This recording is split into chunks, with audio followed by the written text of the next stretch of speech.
Start किया जाए।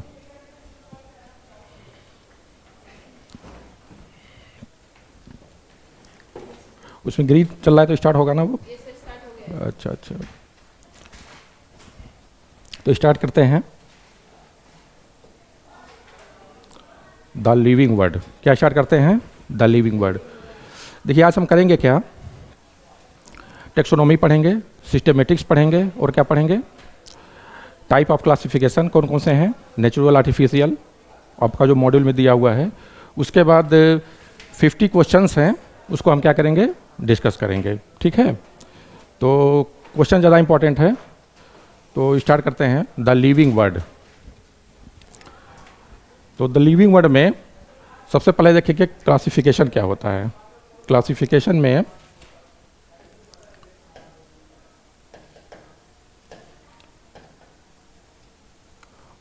बताएगा कोई क्लासिफिकेशन क्या होता है?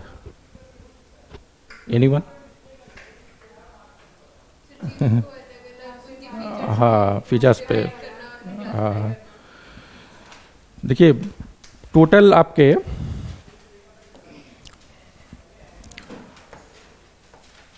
अर्थ पे 1.7 मिलियंस क्या हैं, नॉन ऑर्गेनिज्म है। कितने ऑर्गेनिजम्स हैं? Non organism.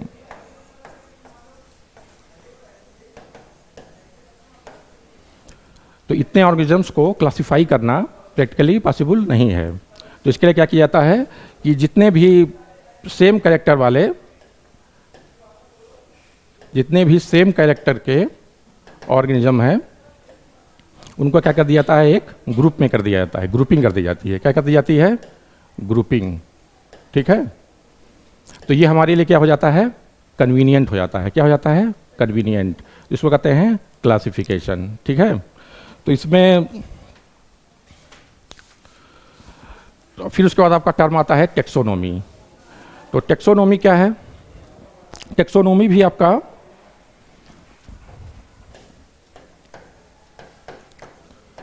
टेक्सोनोमी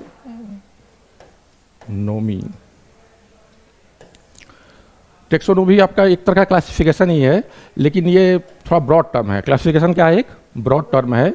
इसमें आपका कहेंगे प्रोसेस एंड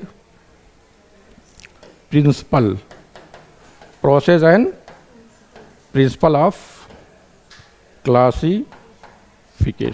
ठीक है, तो इसमें प्रिंसिपल प्रोसेस में क्या होता है कि कैसे ग्रुपिंग करेंगे। पहले उसमें कैरेक्टर्स देखते हैं, फिर क्या करते हैं, आइडेंटिफाई करते हैं, फिर क्या करते हैं, नॉमेनक्लेचर करते हैं, फिर क्या करते हैं, क्लासिफिकेशन करते हैं। तो ये आपका पूरा प्रोसीजर कहलाता है टेक्सोनोमी। तो देखिए स्टेप्स ऑफ टेक्सोनोमी। तो इसमें आपका पहला स्टेप होता है कैरेक्टराइजेशन। क्या होता है? कैरेक्टराइजेशन।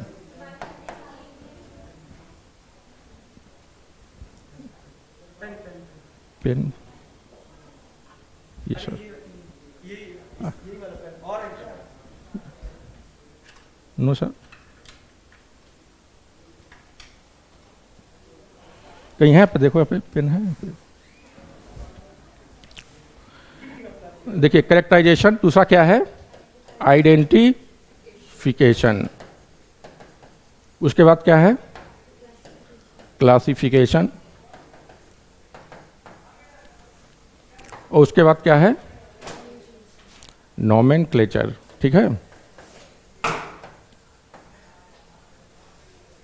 ये स्टेप किसके हैं? टेक्सोनोमी के। ठीक है, तो क्लासिफिकेशन आपका क्या है? टेक्सोनोमी का ही एक पार्ट है। ठीक है, टेक्सोनोमी आपका एक ब्रॉड टर्म है, उसमें आपका कैरेक्टराइजेशन आ गया, आइडेंटिफिकेशन आ गया, क्लासिफिकेशन आ गया, और क्या हो गया, नॉमेनक्लेचर आ गया। तो इसमें आपका क्लासिफिकेशन क्या है? एक पार्ट है। ठीक है,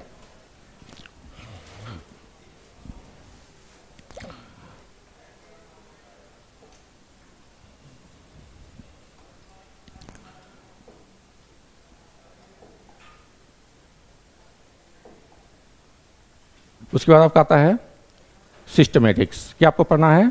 सिस्टमेटिक्स। तो सिस्टमेटिक्स क्या होता है?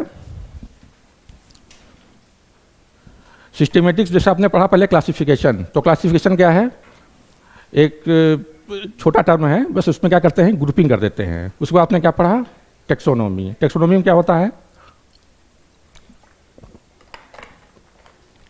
उसमें ग्रुपिंग के साथ क्या करते हैं, हाँ नेम भी देते हैं, क्लासीफाई भी करते हैं और कैरेक्टराइजेशन भी करते हैं, तो सबको मिला के क्या करते हैं, टेक्सोनोमी बोलते हैं। वैसे सिस्टमेटिक्स भी क्या है, टेक्सोनोमी से भी क्या है, ये ब्रॉड है। इसमें क्या होता है कि इवोल्यूशनरी रिलेशनशिप भी देखते हैं टेक्सोनोमी में। जैसे आपका सिस्टेमेटिक्स, देखिए सिस्टमेटिक्स में होता क्या है कि टेक्सोनोमी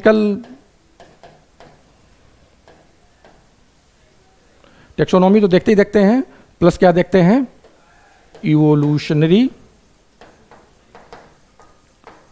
रिलेशनशिप, ठीक है, ये भी देखते हैं, ठीक है। इवोल्यूशनरी रिलेशनशिप क्या होता है, जैसे मान लीजिए आपका वर्टिब्रेट का ले लीजिए, फिश है, फिश से क्या बन गया आपका, एम्फीबिया, एम्फीबियंस हुए, एम्फीबियन से किसका इवोल्यूशन हुआ, रेप्टाइल्स, ठीक है।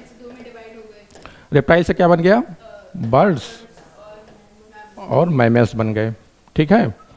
तो बर्ड भी किसके, रेप्टाइल जो आपका है ये भी बर्ड का इंसिस्टर है, और मैमल्स का भी क्या है, ये रेप्टाइल्स इंसिस्टर है, तो ठीक है ना। तो रेप्टाइल्स का क्या है, दोनों से एक इवोल्यूशनरी रिलेशनशिप है, ठीक है। तो पहले जो क्लासिफिकेशन हुआ, जैसे लिनियस ने जो किया था सिस्टमेटिक्स, उसके पहले से एरिस्टोटल ने किया, और भी कई साइंटिस्ट आए उन्होंने किया, तो उन्होंने केवल करेक्टर्स को क्या किया, कंसीडर किया। लेकिन जब आपके ये आए लिनियस, सिस्टमेटिक्स टर्म दिया उन्होंने, तो उन्होंने क्या किया, टेक्सोनोमी में क्या ऐड कर दिया, इवोल्यूशनरी रिलेशनशिप, ठीक है। कैरेक्टर के साथ उन्होंने क्या किया, इवोल्यूशन को भी कंसीडर किया, ठीक है। तो यहाँ से भी क्वेश्चंस आते हैं, तो यहाँ से 2 या 3 पॉइंट्स आपको याद करने होंगे। पहला कि सिस्टमेटिक्स है क्या, तो सिस्टमेटिक्स में टेक्सोनोमी प्लस इवोल्यूशनरी रिलेशनशिप, ठीक है। अब टेक्सोनोमी में क्या किया जाएगा, कैरेक्टराइजेशन, और क्या आएगा, हाँ जो 4 स्टेप ने बताए हैं, चारों स्टेप किस में आएंगे, टेक्सोनोमी में आएंगे, ठीक है। तो वो 4 स्टेप और प्लस आपका इवोल्यूशनरी रिलेशनशिप, ये किस में आ जाएगा, सिस्टमेटिक्स में आ जाएगा, ठीक है।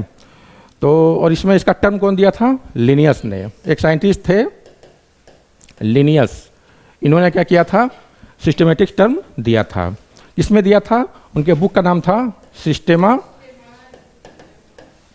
नेचुरी, ठीक है, सिस्टेमा नेचुरी। तो और सिस्टमेटिक्स को कहते हैं systematics arrangement of living organism, ठीक है। तो ये हो गया आपका सिस्टमा। देखिए Systema Naturae as a title of his publication, ठीक है। फिर the term systematics refers to the diversity of organisms and their evolutionary relation, ठीक है। Systematics includes identification, nomenclature, classification and evolutionary relationship, वही बात हुई, ठीक है। अब देखिए नोट लिखा हुआ है, in modern taxonomical studies taxonomist use external internal structure along with the structure of cell, ठीक है, a developmental process and ecological information of the organisms. कहने का मतलब ये है कि जैसे जैसे क्लासिफिकेशन ब्रॉड होता गया, इवॉल्व होता गया, वैसे वैसे देखने का नज़रिया क्या हो गया, चेंज होता गया, ठीक है। तो मॉडर्न टाइम में जो टेक्सोनोमिस्ट हैं वो क्या करते हैं, इंटरनल स्ट्रक्चर, एक्सटर्नल स्ट्रक्चर, और आपका इवोल्यूशन, डेवलपमेंट प्रोसेस, और आपका ये है इकोलॉजिकल इंपॉर्टेंस भी यूज करते हैं, ठीक है। तो ये हो गया आपका सिस्टमेटिक्स, ठीक है। इवोल्यूशनरी भी मैंने बताया है, फिर से सुन लीजिए। देखिए सबसे पहले आपका अगर इवोल्यूशन में जाएं तो जैसे आपका हो गया प्लांट का, देख लीजिए सबसे पहले क्या होगा, थैलोफाइटा, क्या आया, थैलोफाइटा में क्या आता है, एल्गी। उसके बाद क्या आता है, ब्रायोफाइटा, ठीक है। ब्रायोफाइटा के बाद क्या आता है, टेरिडोफाइटा, क्या आता है, टेरिडोफाइटा, ठीक है। टेरिडोफाइटा के बाद क्या आएगा, टेरिडोफाइटा के बाद फिर आपका आ जाएगा जिम्नोस्पर्म, क्या आ जाएगा, जिम्नोस्पर्म, स्पर्म, उसके बाद क्या आ जाएगा, एंजियोस्पर्म। ठीक है, तो ये इवोल्यूशन ऐसा हुआ, सबसे पहले एल्गी हुए, थैलोफाइटा, उसके बाद इवॉल्व होकर क्या हो गए, ब्रायोफाइट्स हो गए। ठीक है, उसके बाद क्या हो गए, टेडोफाइट्स, उसके बाद क्या आ गए, जिम्नोस्पर्म। जिम्नोस्पर्म के बाद क्या, इसमें मॉडर्न जो मैंगो प्लांट है और आपके और भी जो प्लांट हैं, ग्रासेस हैं, ये सब क्या हैं, एंजियोस्पर्म है। ठीक है, तो ये ऐसा नहीं, धीरे धीरे इवोल्यूशन हुआ, धीरे धीरे प्लांट्स क्या हुए, थैलोफाइट्स से ये क्या हो गए, एंजियोस्पर्म हो गए। ठीक है, तो इसको कहते हैं इवोल्यूशनरी रिलेशनशिप। और जैसे मैंने इसमें बताया, एनिमल में हमारी फिश से इवॉल्व क्या हुए, एम्फीबियंस, एम्फीबियंस। ठीक है, उसके बाद कौन इवॉल्व हुए, रेप्टाइल्स। रेप्टाइल्स के बाद क्या हुए, हाँ बर्ड्स, और क्या हो गए, मैमल। ठीक है, तो ये भी क्या हुआ, एक इवोल्यूशनरी रिलेशनशिप दिख रहा है। पहले फिश हुए, फिर एम्फीबियंस हुए, रेप्टाइल्स हुए, क्या हुए, बर्ड्स हुए। तो इसमें आप देखेंगे तो मैमल का सबसे क्लोज रिलेशनशिप किससे है, रेप्टाइल से। ठीक है, और बर्ड्स का किससे है, इसका भी रेप्टाइल से। ठीक है, तो ये इसका क्या हो गया, एंसेस्टर हो गया, डायरेक्ट एंसेस्टर। आपने एक चीज बताई थी कि जो रेप्टाइल है वो बर्ड और मैमल में भी मतलब डिवाइड होते हैं, सेपरेटली भी लिखे जाते हैं। हाँ, जैसे दो थ्योरी है, बर्ड आया, हाँ, तो उसमें दो, फिर तो सिर्फ मैमल्स का जो सबसे जो पास्ट का एंसेस्टर होगा वो तो बर्ड हो जाएगा। हाँ ये भी है। तो इसमें दो थ्योरी है, मैंने बताया था आपको कि जैसे एक थ्योरी ये कहता है कि रेप्टाइल किस में है, रेप्टाइल्स टू में डाइवर्ज हो गए, एक बर्ड्स में, दूसरा क्या हो गए, मैमल्स में।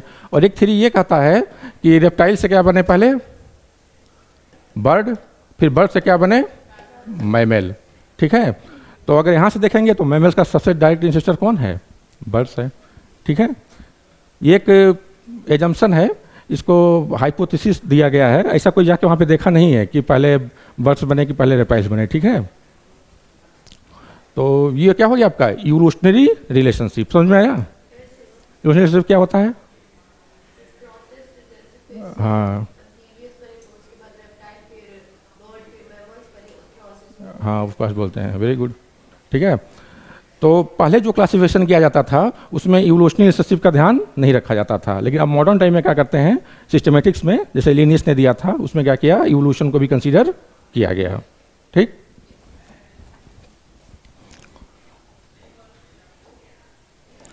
आगे देखिए, अब देखते हैं टाइप ऑफ टेक्सोनोमी।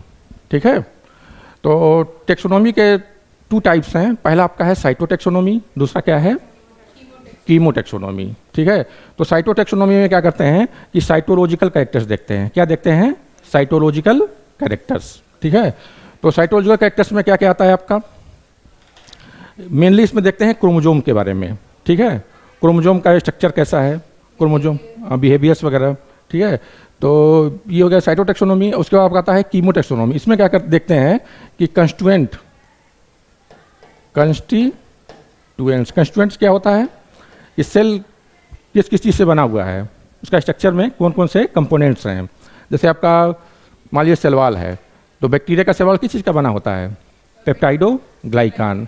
और ग्रीन प्लांट का सेल वॉल किस चीज़ का बना होता है, सेलुलोज।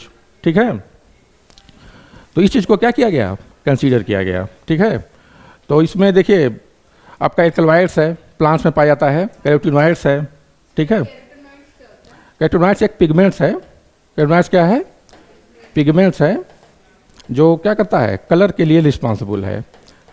कैरोटीनॉइड्स में दो चीज़ें होती है, एक कैरोटीन होता है, दूसरा क्या होता है, हाँ वो ग्रीन कलर के लिए होता है, और ये येलो और रेड कलर के लिए होता है। ठीक है, कैरोटीनॉइड्स अगर कहीं येलो कलर है तो क्यों होगा, वो कैरोटीनॉइड्स के कारण। रेड कलर किस लिए होगा, कैरोटीनॉइड्स के कारण। ठीक है, तो ये कैरोटीनॉइड्स आपके पिगमेंट्स हैं जो कलर प्रोवाइड करते हैं।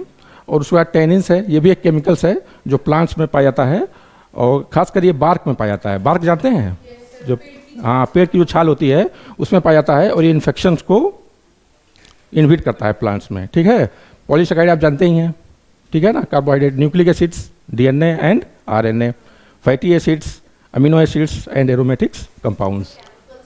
हाँ ये केमिकल्स, इसके बेस पे क्या किया गया है, जो प्लांट्स का डिवीजन किया गया है उन्हें क्या कहते हैं, कीमोटेक्सोनोमी। ठीक, और आपका जो साइटोटेक्सोनोमी, इसमें क्या किया गया है, साइटोलॉजिकल कैरेक्टर देखा गया है। ठीक है ना, साइटोलॉजी का मतलब क्या होता है, what is mean of cytology, study of cell, तो बेसिक स्टडी ऑफ सेल क्या करते हैं सर। तो सेल्स में क्या क्या, इसमें क्या है कि क्या कंस्टिट्यूएंट्स हैं, ठीक है। इसमें जो सेल के अंदर जो चीज़ें हैं जैसे क्रोमोसोम्स हो गया, ठीक है, उसके बारे में स्टडी करते हैं, उसको कहते हैं साइटोटेक्सोनोमी, ठीक है। उसके बाद practical significance of taxonomy is identification of unknown organism. ये एक पॉइंट है, कुछ इन्फॉर्मेशन दी हुए हैं, 4 इन्फॉर्मेशन, ठीक है। हाँ अभी आते हैं, पहले देख लीजिए। पहले लाइन में कोई डाउट है? Practical signification of taxonomy is identification, ठीक है। जब किसी ऑर्गेनिज्म को आप पहचानेंगे, रिकॉग्नाइज करेंगे, ठीक है ना, तो वही सबसे इंपॉर्टेंट स्टेप है। Maximum biodiversity is found in tropical rain forest. इसका क्या मतलब हुआ? हाँ, तो क्यों ज़्यादा, सबसे ज़्यादा होता है ट्रॉपिकल रेन फॉरेस्ट में बायोडाइवर्सिटी? हाँ, सबसे इम्पोर्टेंट पॉइंट है कि इसका जो क्लाइमेट होता है हॉट होता है और क्या होता है, ह्यूमिड होता है। जो ट्रॉपिकल रेन फॉरेस्ट होता है वहाँ पे जो क्लाइमेट क्या होता है, हॉट और ह्यूमिड। तो हॉट क्यों होता है? क्योंकि सनलाइट वहाँ पे डायरेक्ट एक्सपोज होता है, ठीक है। और ह्यूमिड क्यों होता है? वहाँ पे रेनफॉल बहुत ज़्यादा है, ठीक है। तो रेनफॉल भी हो रहा है और सनलाइट भी पहुँच रहा है। तो सनलाइट पहुँच रहा है तो उससे क्या फ़ायदा हो रहा है? सोर्स ऑफ एनर्जी क्या है? सन ही तो है, तो वहाँ से क्या हो रहा है, बहुत सारी एनर्जी आपको मिल रही है। उसके बाद क्या हो रहा है आपका, ह्यूमिड। ह्यूमिड क्यों हो रहा है? क्योंकि बारिश बहुत ज़्यादा हो रही है, ठीक है। जैसे हमारे यहाँ बरसात के मौसम में क्या होता है, ह्यूमिड भी होता है और थोड़ी गर्मी भी होती है, ठीक है। तो फंगस वगैरह सबसे ज़्यादा सर्वाइव कब करते हैं, ऐसे ही इन्वायरमेंट में। तो ये हो गया आपका ट्रॉपिकल रेन फॉरेस्ट। जैसे आपका ये अर्थ है तो ये इस रीजन को क्या कहते हैं, इक्वेटर। क्या कहते हैं? इक्वेटर। तो जो इसके आसपास के जो एरिया हैं, ऊपर वाला ये एरिया, इसको क्या कहते हैं, ट्रॉपिकल रेन फॉरेस्ट यहाँ ज़्यादा पाए जाते हैं, ठीक है। इसका एग्जाम्पल को याद है आपको? अमेजन, ब्राज़ील में जो अमेजन फॉरेस्ट है वो क्या है, ट्रॉपिकल रेन फॉरेस्ट है, ठीक है। उसके बाद आपका क्या आता है, कोरल रीफ। सेकंड डाइवर्सिटी कहाँ पाई जाती है, कोरल रीफ। कोरल रीफ के बारे में पता है आप लोगों को? थोड़ा सा कोरल रीफ के बारे में देख लीजिए।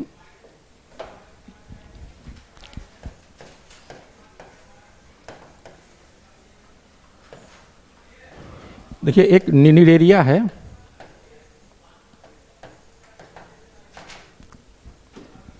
उसे कहते हैं कोरल। जब आप पढ़ेंगे फाइलम, सबसे पहले पढ़ेंगे आप प्रोटोजोआ। क्या पढ़ेंगे? प्रोटोजोआ। प्रोटोजोआ के बाद क्या पढ़ेंगे, पोरीफेरा। पोरीफेरा के बाद क्या पढ़ेंगे, निडेरिया, ठीक है। निडेरिया के बाद फिर आप आएंगे प्लेटिहेल्मिन्थेज। तो कोरल में क्या होता है, ये इसको कहते हैं मूंगा। क्या कहते हैं, मूंगा। तो ये सब अंडर वाटर सी में अंडर वाटर पाया जाता है। कहाँ पाया जाता है?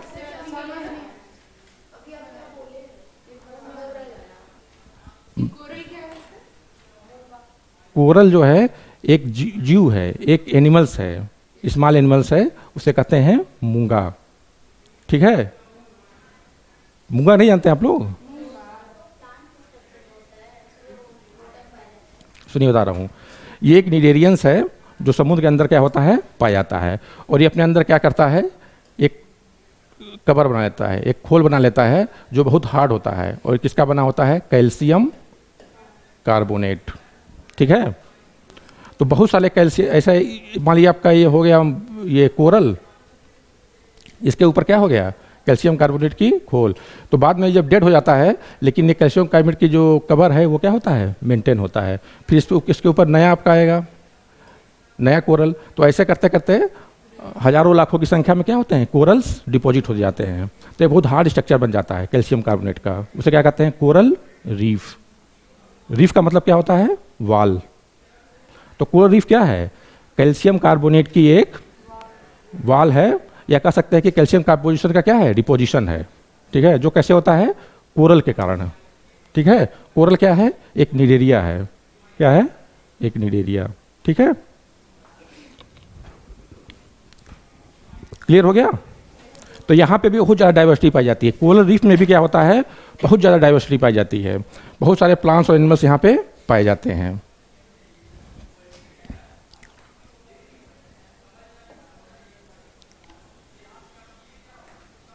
उसके बाद आपका कहता है कि number of species that are known and desired range between 1.7 to 1.8 millions, ठीक है। ये कई बार मैं बता चुका हूँ।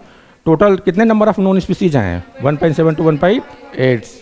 ठीक है, इसको कहते हैं बायोडाइवर्सिटी। इसे क्या कहते हैं? बायोडाइवर्सिटी।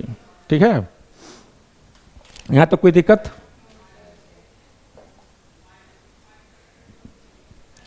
अब हमें क्या पढ़ना है? नोमेनक्लेचर। ठीक है, यहाँ तक कोई क्वेरी हो तो पूछिए।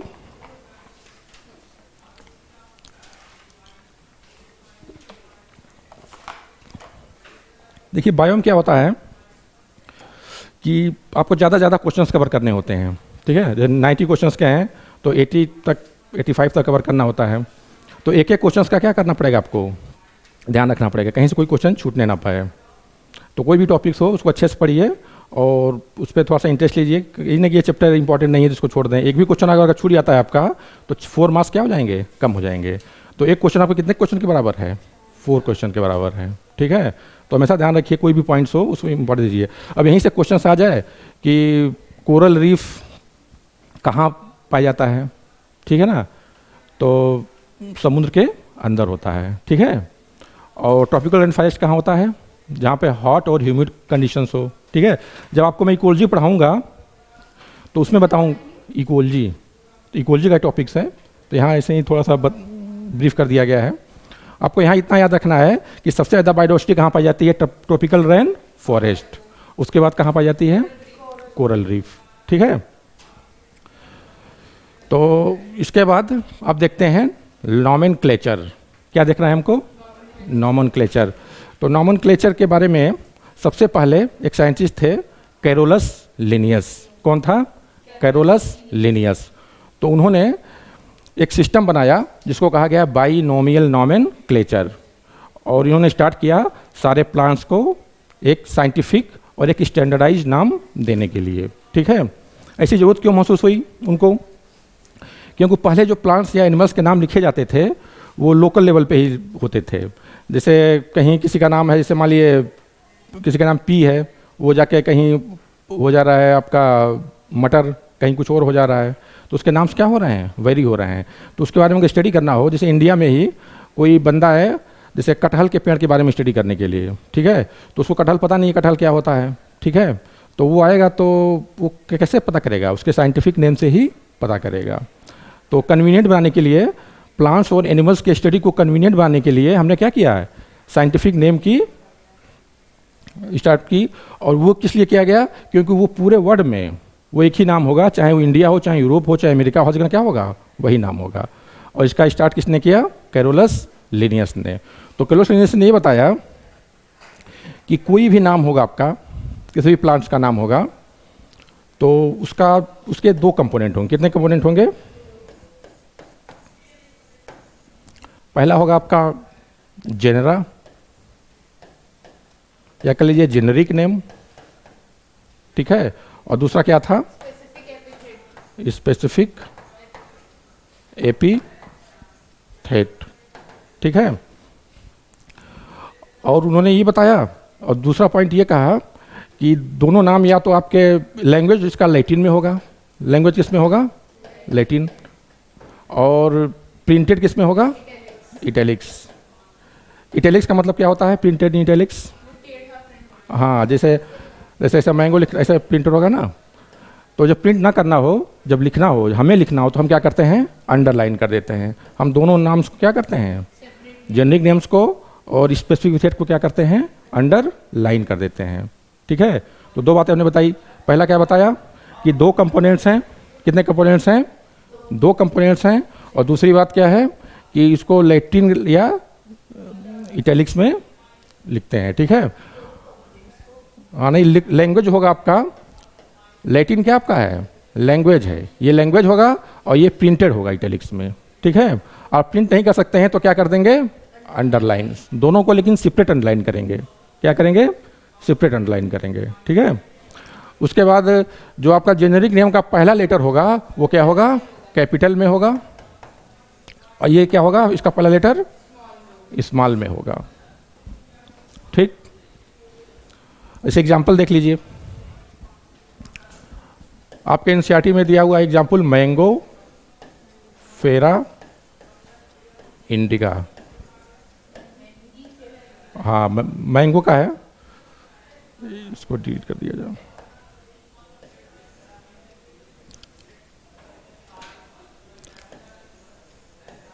मैंगी फेरा इंडिका, ठीक है।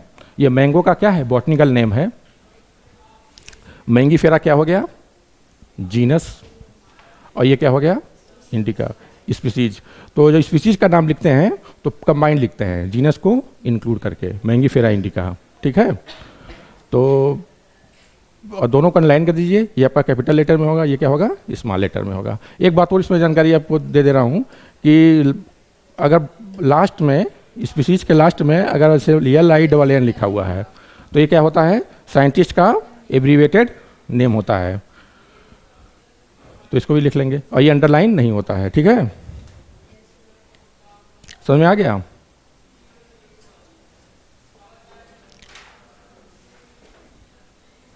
तो जो चीज़ें हमने आपको बताई हैं वही सब चीज़ें इसमें लिखा हुआ है कि कार्लोस लिनियस ने नॉमेनक्लेचर सिस्टम प्रपोज किया था। उनके बुक का नाम क्या था, स्पीसीज प्लांटेरियम, ठीक है। उन्होंने एक बुक लिखी थी, उसका नाम क्या था, स्पीसीज प्लांटेरियम। उसी में उन्होंने क्या किया था, बहुत सारे प्लांट्स के नाम लिखे थे। और एनिमल्स का नाम उन्होंने किस में लिखा था, सिस्टेमा नेचुरी में, ठीक है। तो दोनों अलग अलग बुक हैं।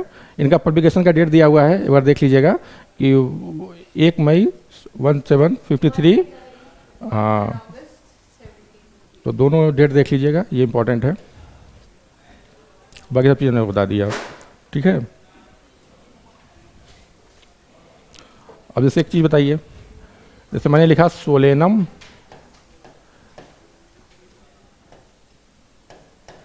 नाइग्रम, क्या लिखा हमने, सोलेनम नाइग्रम, ठीक है। तो प्रियांशु बताओ, ये मकोए का बॉटनिकल नेम है, किसका बॉटनिकल नेम है, मकोए का।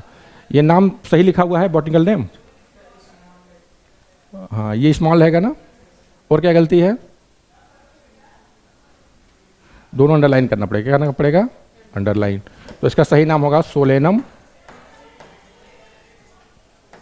नाइग्रम। मको एक प्लांट है, खाने के काम आता है, ठीक है। ये हो गया।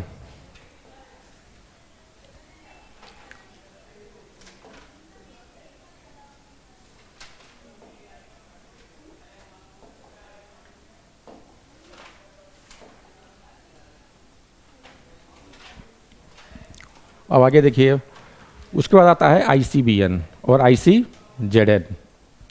ICBN ICZN एक प्रिंसिपल है, क्या है, प्रिंसिपल है। नाम से लग रहा है कि क्या है, ये कोई इंस्टीट्यूट है, लेकिन इंस्टीट्यूट नहीं है, क्या है, प्रिंसिपल।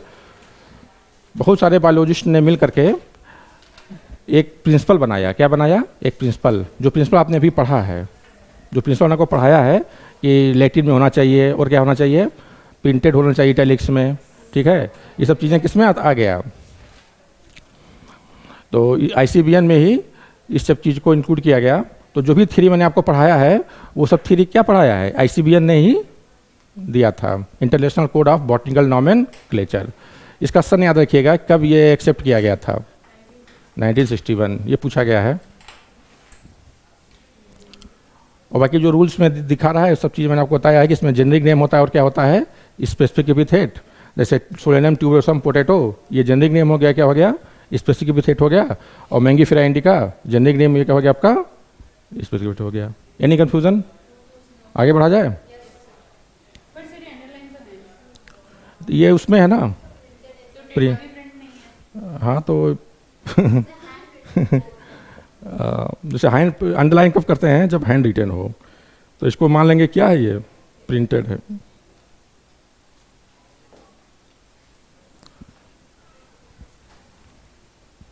एक चीज और देख लीजिए, इसमें एक टर्म आया है टॉटोनिमस, क्या आया है। तो इसमें क्या होता है कि प्लांट्स के लिए एप्लीकेबल नहीं है, प्लांट्स के लिए एप्लीकेबल नहीं है, ये सिर्फ एनिमल में एप्लीकेबल होता है। जैसे नाजा नाजा, क्या है, नाजा नाजा, हाँ, इंडियन कोबरा, और रेट्स को क्या कहते हैं, राइटस राइटस। इसका क्या ये जूलॉजिकल नेम है। तो इसमें सर इंडियन कोबरा को कहते ही नाजा नाजा, इसका कोई स्पीशीज और वो यही इसका स्पीसीज है। हाँ सेम है, इसी को क्या कहते हैं, टोटिनिमस। ठीक है, दो एग्जाम्पल लिख लीजिए।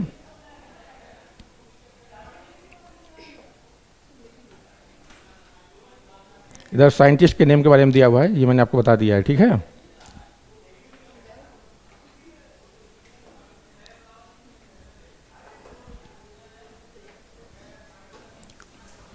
अब आपका आ रहा है बायोलॉजिकल क्लासिफिकेशन। ठीक है, तो बायोलॉजिकल क्लासिफिकेशन के बारे में मैंने आपको जब क्लास स्टार्ट हुई थी तो बताया था कि it is the grouping of organism, ठीक है, इन कन्वीनियंट कैटेगरी। ठीक है, और किस बेस पे किया गया है, फीचर्स या कैरेक्टर्स के बेस पे। ठीक है, और क्यों किया गया है, क्योंकि there is a vast number of organisms, तो उसको कन्वीन बनाने के लिए क्या कर दिया गया, दे दिया गया। ठीक है, फिर उसके बाद आपका है टाइप ऑफ बायोलॉजिकल क्लासिफिकेशन। ठीक है, तो टाइप ऑफ बायोलॉजिकल क्लासिफिकेशन सबसे पहले आपका है प्रैक्टिकल क्लासिफिकेशन। क्या है, प्रैक्टिकल क्लासिफिकेशन। तो इसमें क्या आएगा, इकोनॉमिक इंपॉर्टेंस के बेस पे, इसके बेस पे, इकोनॉमिक इंपॉर्टेंस बेस पे जो क्लासिफिकेशन किया गया उसे क्या किया, कहा गया प्रैक्टिकल क्लासिफिकेशन। जैसे नाम से लग रहा है, जैसे कहते हैं बंदा बहुत प्रैक्टिकल है, तो वही दिखा गया कि इससे ज़्यादा फायदा है उसको क्या किया गया, एक कैटेगरी में डाल दिया गया, और जिससे थोड़ा कम फायदा उसे क्या किया गया, दूसरे कैटेगरी में डाल दिया गया। जैसे एग्जांपल देख लीजिए, ऑयल यील्डिंग प्लांट्स। ठीक है, तो ऑयल यील्डिंग प्लांट्स में जैसे कोकोनट जानते ही हैं, ऑयल मिलता है, वॉलनट, सोयाबीन, ये सब क्या करते हैं, ऑयल देते हैं। मेडिसिनल प्लांट्स, इनको अलग कैटेगरी में डाल दिया गया। ठीक है, जैसे राउल्फिया, राउल्फिया बारे में जानते हैं, इसको कहते हैं सर्पगंधा। क्या कहते हैं, सर्पगंधा। ये से दवाइयाँ बनती हैं बीपी की, इससे दवाई बनती हैं बीपी की, राउल्फिया सर्पेंटाइना। फिर आपका आता है सिनकोना। सिनकोना इसको, ये से मलेरिया की दवा बनती है। ये प्राप्त होता है बार्क ऑफ, नहीं इसी के बार्क से प्राप्त होता है, बार्क ऑफ सिनकोना। तो इससे क्या प्राप्त होता है, क्विनीन। क्विनीन क्या है, एक मेडिसिन है जो किस में यूज किया जाता है, मलेरिया में। ठीक है, कभी यूज किया आप लोगों ने, नहीं क्विनीन जब मलेरिया जब होगा तो दवा जो उसमें दिया जाता है, बहुत सारी दवाइयाँ होती हैं। आजकल कन्वेंशनली दवाई दी नहीं जाती है, बहुत सारी दवाइयाँ आ गई हैं, तो लेकिन ये भी एक दवा है जो मलेरिया में क्या होता है, यूजफुल है। उसके बाद आपका यूकेलिप्टस। ठीक है ना, यूकेलिप्टस जानते हैं ना, खुद बड़ा सा पेड़ होता है, तो इससे भी एंटीसेप्टिक्स बनाई जाती है। क्या बनाई जाती है, एंटीसेप्टिक्स। टर्मेरिक, टर्मेरिक क्या है, हल्दी, इससे क्या बनाया जाता है, हाँ, इस समय जो कैंसर की दवा जो बन रही है, इस पर रिसर्च चल रहा है, वो टर्मरिक से ही कैंसर की दवा बनाई जा रही है। क्योंकि इसमें एक प्रॉपर्टी होती है कि ये जो सेल बहुत तेज़ी से डिवाइड होते हैं, उसको क्या करता है, ये इनहिबिट करता है। ठीक है, तो काफ़ी अच्छे अच्छे इंस्टीट्यूट इसी पर रिसर्च कर रहे हैं कि इससे क्या बनाई जाए, एंटी कैंसरस मेडिसिन बनाई जाए। ठीक है, तो बहुत यूजफुल है। गिंगर, खांसी में यूज करते हैं ना गिंगर, तो ये सब हैं medicinal plants. Spice yielding plants, turmeric है, गिंगर है, क्लो है। ठीक है, लेकिन इस पर दिक्कत क्या है इस क्लासिफिकेशन में, कि एक ही प्लांट से जैसे टर्मेरिक है, स्पाइस भी यूज करते हैं और क्या यूज करते हैं, मेडिसिन भी यूज करते हैं। तो अब या तो इसको मेडिसिन में रखिए या फिर रखिए इसको स्पाइस वाले में। ठीक है, तो ये दिक्कत है इसमें।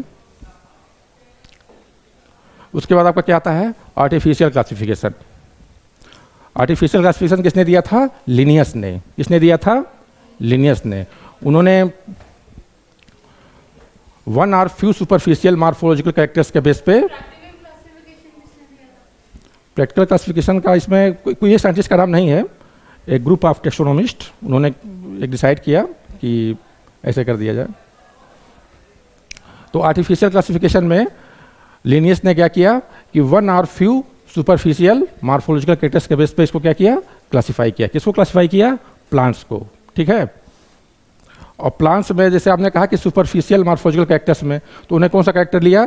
मोस्टली उन्हें कैरेक्टर लिया स्टेमेन, और इसके आधार पर प्लांट्स को 24 क्लास में डिवाइड किया।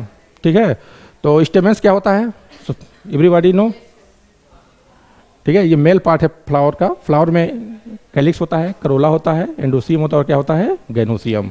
तो जो आपका एंडोसियम के दो पार्ट्स होते हैं, हाँ, स्टेमेंस और फिलामेंट्स। ठीक है, तो ये इसके बेस पे इन्होंने क्या किया? 24 क्लासेस में बांटा। फिर उसके उनके बुक का नाम था जेनरा प्लांटेरियम। क्या नाम था? तो ऐसा नहीं, उन्होंने पूरा बहुत ब्रॉड क्लासिफिकेशन किया। ये क्लासिफिकेशन जिसमें स्टेमन्स थे, वो उसके नंबर्स के बेस में उन्होंने क्या किया? बहुत सारे प्लांट्स को क्लासिफाई किया। ठीक है, उनको जितने प्लांट्स मिले उसमें स्टेमन्स था, उसके बेस में उन्होंने क्या किया? बहुत सारे कैरेक्टर उन्होंने लिया। बहुत सारे प्लांट्स हैं जिसमें बहुत वेरिएशन है। ठीक है, तो जेनरा प्लांटेरियम इनके बुक का नाम था। किसके बुक का नाम था? लिनियस के। तो इसको कहते हैं सेक्सुअल क्लासिफिकेशन। क्या कहते हैं? Sexual classification. ठीक है, और इन्होंने क्या किया? जैसे 24 क्लास थे, तो इसको इन्होंने दोबारा क्या किया कि 2 क्लास में और डिवाइड किया, फेनरोगेम्स और क्रिप्टोगेम्स। तो जिम्नोस्पर्म और एंजियोस्पर्म को इन्होंने क्या किया? फेनरोगेम्स में रख दिया, और बाकी जो आपके एल्गी, फंजाई, मॉसेज, इनको कहाँ रख दिया? क्रिप्टोगेम्स में। फेनरोगेम्स वो प्लांट्स होते हैं जिसमें फ्लावर या सीड क्या होता है? प्रेजेंट होता है। फेनोगेम्स वो प्लांट्स होते हैं जिनमें सीड प्रेजेंट होता है। जैसे आपका जिम्नोस्पर्म, एंजियोस्पर्म में क्या होता है? सीड प्रेजेंट होता है। ठीक है, और क्रिप्टोगेम्स वो फ्लावर होते हैं जिसमें सीड क्या होता है? एब्सेंट होता है। जैसे फंजाई में सीड नहीं होता है, एल्गी में सीड नहीं होता है। ठीक है, ब्रायोफाइट्स में सीड नहीं होते हैं। तो ये सब क्या है? क्रिप्टोगेम्स। ठीक है, तो ये दिमाग में ये रखिएगा कि फेनोगेम्स क्या हैं और क्रिप्टोगेम्स क्या हैं। एक क्वेश्चन यहाँ पे आया हुआ है कि क्रिप्टोगेम्स टर्म किसने दिया था? ठीक है, क्रिप्टोगेमिया टर्म दिया था लिनियस ने। ठीक है, और इन्होंने अपने क्लासिफिकेशन में वेजिटेटिव पार्ट्स और रिप्रोडक्टिव दोनों पार्ट्स को क्या किया? कंसीडर किया। रिप्रोडक्टिव पार्ट्स का मतलब फ्लोरल कैरेक्टर्स, और वेजिटेटिव पार्ट का मतलब अदर देन फ्लोरल कैरेक्टर। ठीक है, दिस इज क्लियर? उसके बाद आपका आता है नेचुरल क्लासिफिकेशन। क्या आता है? नेचुरल क्लासिफिकेशन का मतलब ये होता है, पहली बात इसमें ये है कि इसमें कंप्लीट ग्रास मॉर्फोलॉजिकल कैरेक्टर को क्या किया गया? कंसीडर किया गया। जैसे ग्रॉस का मतलब आपने जैसे पूरा होल कैरेक्टर्स को, जैसे कोई प्लांट्स है आपका, ठीक है, उसमें लीफ है और क्या है? स्टेम है और क्या है? रूट है, फ्लावर्स हैं। तो सारे कैरेक्टर्स को आपने क्या किया? कंसीडर किया। जैसे आर्टिफिशियल था, उसमें क्या किया गया था? सिर्फ फ्लोर कैरेक्टर में स्टेमेंस को लेकर के ही क्या किया गया? उसको 24 क्लासेस में डिवाइड कर दिया गया। लेकिन इन्होंने क्या किया? नेचुरल क्लासिफिकेशन में सारे कैरेक्टर्स को कंसीडर किया गया। जैसे स्टेम हो गया, रूट हो गया, लीव्स हो गया और क्या हो गए? फ्लावर, और भी कैरेक्टर्स को कंसीडर किया गया। ये सब एंशिएंट क्लासिफिकेशन है, स्टार्टिंग में जब हो रहे थे। तो और इस क्लासिफिकेशन को बेस्ट क्लासिफिकेशन कहा गया है। क्यों कहा गया है? क्योंकि इसमें हाँ, जैसे इन्होंने क्या किया ना कि फ्लोरल कैरेक्टर को ज़्यादा इंपॉर्टेंस दिया। क्या दिया? फ्लोरल कैरेक्टर को ज़्यादा इंपॉर्टेंस दिया। और फ्लोरल कैरेक्टर जो होते हैं more conservative than vegetative characters. इसका मतलब क्या हुआ कि जैसे मान लीजिए लीफ का कैरेक्टर्स है और वो कोई प्लांट्स के कैरेक्टर्स हैं, तो वो हो सकते हैं नॉट कमजोर हो सकते हैं। लेकिन जो फ्लोरल कैरेक्टर है वो क्या होगा? आपका स्टेबल होगा।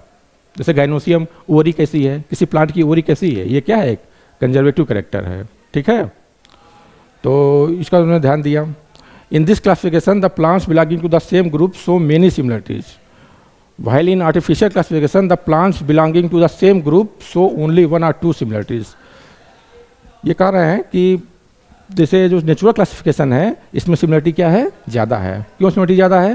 क्योंकि उन्होंने बहुत सारे कैरेक्टर्स को क्या किए? कंसीडर किया।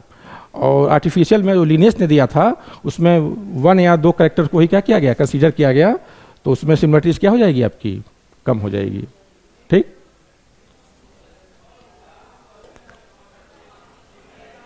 अब इसमें ये दिया हुआ है कि नेचुरल क्लासिफिकेशन भी नेचुरल क्लासिफिकेशन का मेन नाम उसमें आता है, अभी आगे आएगा, बेंथम एंड हुकर। क्या नाम आएगा? Bentham and Hooker. ठीक है, तो नेचुरल क्लासिफिकेशन के भी क्या है, 2 टाइप्स हैं। एक आपका है फाइलोजेनिक, दूसरा क्या है, नॉन फाइलोजेनिक। ठीक है, इसको सुन लीजिए। तो फाइलोजेनिक में क्या होगा कि इवोल्यूशनरी रिलेशनशिप को क्या करेंगे, कंसीडर करेंगे। फाइलोजेनिक में क्या होगा, इवोल्यूशनरी रिलेशनशिप को क्या करेंगे, कंसीडर करेंगे। और नॉन फाइलोजेनिक में इवोल्यूशनरी रिलेशनशिप को कंसीडर नहीं किया गया। ठीक है, तो इसी को कहा गया नेचुरल नॉन फाइलोजेनिक। आपका जो नेचुरल क्लासिफिकेशन है इसको भी 2 पार्ट्स में डिवाइड किया गया। ठीक है, तो उसमें एक ये कहा गया कि नॉन फाइलोजेनिक और दूसरा क्या हो जाएगा, फाइलोजेनिक। तो फाइलोजेनिक शब्द का मतलब होता है इवोल्यूशनरी। क्या होता है, इवोल्यूशन। फाइलोजेनिक मतलब क्या होता है, इवोल्यूशन से रिलेटेड है। तो नेचुरल फाइलोजेनिक हो गया, दूसरा क्या हो गया, नेचुरल नॉन फाइलोजेनिक। ठीक है, उसके बाद आपका एक नाम आता है लेमार्क का। लेमार्क के बारे में आप जानते होंगे, इन्होंने सबसे पहले क्या किया था, फाइलोजेनी टर्म दिया था। ठीक है, और चार्ल्स डार्विन एक साइंटिस्ट थे, उन्होंने क्या दिया था, ओरिजिन ऑफ स्पीसीज। ठीक है, जो काफ़ी हेल्पफुल रहा है किस क्लासिफिकेशन को, नेचुरली नॉन फाइलोजेनिक की फाइलोजेनिक, नेचुरल और फाइलोजेनिक क्लासिफिकेशन करने में ये जो उनकी बुक थी चार्ल्स डार्विन की, उसमें काफ़ी हेल्पफुल रही। ठीक है, ये बुक काफ़ी पॉपुलर हुआ था उस समय जब ये लिखा गया था। और इसने दिया हुआ देखिए, थैलोफाइटा, ब्रायोफाइटा, टेरोफाइटा, जिम्नोस्पर्म, एंजियोस्पर्म। तो एंजियोस्पर्म क्या है, मोस्ट एडवांस, और ये क्या है, थैलोफाइटा, मोस्ट प्रिमिटिव। ये भी हमने बताया है इवोल्यूशन जो हो रहा था। तो प्रियांशु, सबसे ज़्यादा एडवांस कौन है, एंजियोस्पर्म, और मोस्ट प्रिमिटिव कौन है, थैलोफाइटा। थैलोफाइटा में क्या आता है, एल्गी। कौन आएगा, नहीं ये अमीबा तो उसमें आ गया ना, प्रोटिस्टा में। फिर एंजियोस्पर्म क्या हो गया आपका, सारे प्लांट्स जो भी आप देख रहे हैं ये एंजियोस्पर्म में आ जा रहे हैं। ठीक है,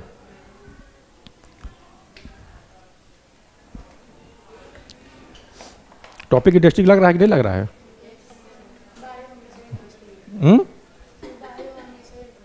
हाँ,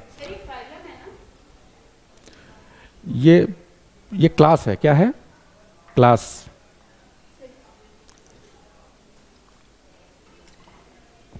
लेकिन क्लासिफिकेशन में तो ये डिवीजन एंजियोस्पर्म दिखा रहा है, डिवीजन दिखा रहा है ना, हाँ तो फाइलम होगा। ठीक, सॉरी। देखिए सबसे पहले क्या आएगा, अभी बताएंगे, आएगा किंगडम, उसके बाद क्या आएगा, फाइलम, उसके बाद क्या आएगा, क्लास, उसके बाद ऑर्डर, उसके बाद फैमिली, जीनस, फिर स्पीसीज। तो जैसे मान लीजिए कोई प्लांट्स है, मैंगो ही है, तो किंगडम क्या होगा, प्लांटी। फिर एंजियोस्पर्म, तो एंजियोस्पर्म क्या हो गया, एंजियोस्पर्म क्या हो गया, ये फाइलम यहाँ पर क्या लिखते हैं, डिवीजन। और क्लास क्या हो जाएगा, डाइकोटिलीडनी। ठीक है, और ऑर्डर आपका सेपिनडेल्स हो जाएगा। फिर ठीक, Anacardiaceae, genus Mangifera, Mangifera indica. ठीक है, एंजियोस्पर्म क्या होगा, डिवीजन या फाइलम। ठीक है, ये हो गया आपका।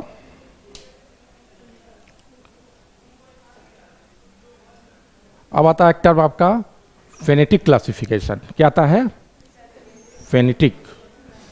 फेनेटिक क्लासिफिकेशन को कहते हैं न्यूमेरिकल क्लासिफिकेशन। क्या कहते हैं, न्यूमेरिकल्स। तो इसमें क्या किया गया कि प्लांट्स, मान लीजिए 2 प्लांट्स लिए हमने, और उसमें क्या किया, जिसमें नंबर ऑफ सिमिलरिटी क्या हो, ज़्यादा हो। ठीक है, उसके कुछ उसमें कैरेक्टर्स को नहीं देखा गया कि कौन कलर क्या है प्लांट्स का या हाइट क्या है, सिर्फ नंबर ऑफ क्या देखा गया, कैरेक्टर्स। जैसे 2 प्लांट्स हैं,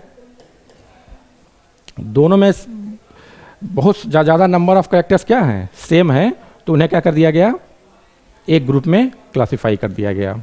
ठीक है, डाटा कंप्यूटर, थोड़ा सा इसमें टेक्नोलॉजी भी ऐड कर दी गई कि कंप्यूटर में क्या किया गया, डाटा फिक्स कर दिया गया कि जैसे इतने प्लांट्स, अगर कोई प्लांट्स आपने डिस्कवरी की और उसको ग्रुपिंग करनी है, तो उसमें देखा जाएगा कि किस ग्रुप में सबसे ज़्यादा सिमिलरिटी शो कर रहा है। ठीक है, तो उसमें कंप्यूटर बता देगा कि यहाँ सबसे ज़्यादा 100 कैरेक्टर्स इस ग्रुप में क्या हो रहे हैं, मैच कर रहे हैं, तो आप उसमें क्या करेंगे, उसी में ऐड कर देंगे। ठीक है, तो ये उसमें किया गया था फेंटिक क्लासिफिकेशन, लेकिन इसके ड्रॉबैक्स बहुत ज़्यादा हैं, क्योंकि इसमें उन्होंने सारे कैरेक्टर्स को इक्वल वरीयता दी। जैसे मान लीजिए फ्लोरल कैरेक्टर ज़्यादा इंपॉर्टेंट होता है और सब वेजिटेटिव कैरेक्टर क्या होता है, कम इंपॉर्टेंट होता है।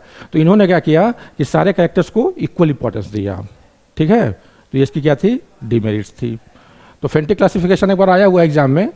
तो फेंटिक क्लासिफिकेशन क्या है, it is a numerical classification. इसमें नंबर ऑफ कैरेक्टर्स को क्या किया गया, कंसीडर किया गया। इतनी बात ध्यान में रखिएगा, ठीक है।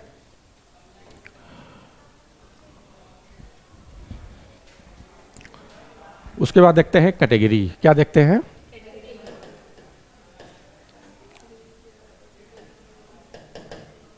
अभी क्वेश्चंस भी कराने हैं, थोड़ा इसको बता के फिर क्वेश्चंस कुछ करा देते हैं, ठीक है। 50 क्वेश्चंस है। तो देखिए कैटेगरी क्या है कि कुछ एनिमल्स को कुछ सिमिलरिटीज के आधार पर क्या किया गया, एक ग्रुप में कर दिया गया, उसे क्या कहा गया, कैटेगरी। कैटेगरी क्या है, some animals grouping on the basis of similarities, ठीक है, उसे क्या किया गया, कैटेगरी। और कितने कैटेगरीज बनाए गए, 7। पहला क्या है, किंगडम, दूसरा क्या है, फाइलम या डिवीजन, तीसरा क्या है, क्लास, चौथा ऑर्डर, फैमिली, जीनस और स्पीसीज, ठीक है।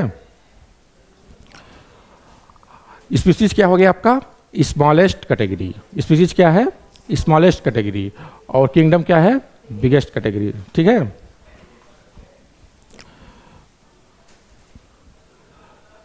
फिर इसके बाद कुछ सब कैटेगरी भी बनाई गई। जैसे स्पीसीज है तो इसमें क्या आ गया आपका, सब स्पीसीज, ठीक है। तो सब स्पीसीज की रैंकिंग क्या होगी, स्पीसीज के नीचे होगी, ठीक है।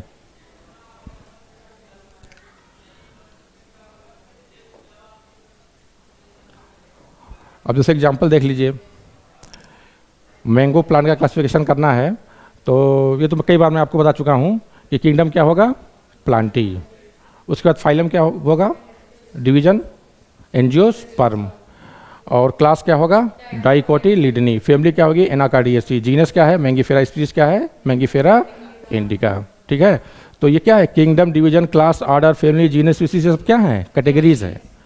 और प्लांटी, एंजियोस्पर्मी, डाइकोटिलीडनी, सेपिंडेल्स, ये सब क्या है, टेक्सा।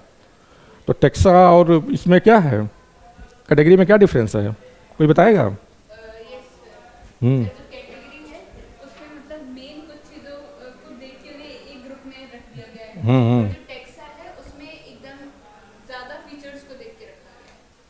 नहीं नहीं, ये नहीं है। और कोई बताएगा? ईशान तुम बताओ। हाँ हाँ, देखिए टेक्सा में क्या फीचर्स दिख नहीं रहे हैं। जैसे मान लीजिए आपका डाइकोटिलीडनी, ये क्या है, टेक्सा है, तो इसमें कितने कोटिलीडन होंगे, 2 कोटिलीडन होंगे। और ये इधर क्या है, क्लास, तो क्लास से पता चल रहा है उसमें कितने कोटिलीडन होंगे। तो क्लास है, चाहे मैमल हो। अब क्लास मैमल भी हो सकता है, डाइकोटिलीडनी भी हो सकता है, कोई हो सकता है, ठीक है।